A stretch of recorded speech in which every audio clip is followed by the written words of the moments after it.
মাঝে তোতা ভাই আমাকে আমন্ত্রণ করেছে, আমাকে আমন্ত্রণ করেছে, এই জন্য আমি নিজেকে নিজে মানে গর্ববোধ করতেছি যে আসলে এখন কোনো অনুষ্ঠানে বাচ্চাদের অনুষ্ঠানে অন্তত যাওয়া হয় না।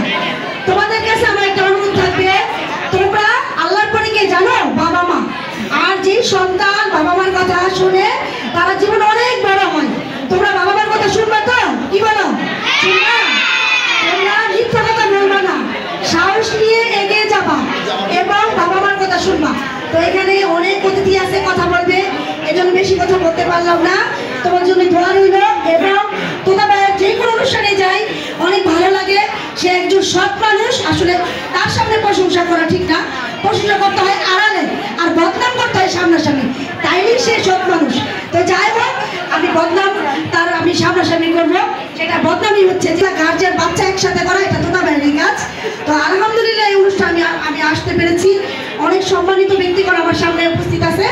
তো সবাই ভালো থাকবেন, আমার জন্য দোয়া করবেন। আমার দল থেকে এবি পার্টি, আমার বাংলাদেশ পার্টি ব্যারিস্টার ফুয়াদ ভাই আমাকে মনোনয়ন দিয়েছে।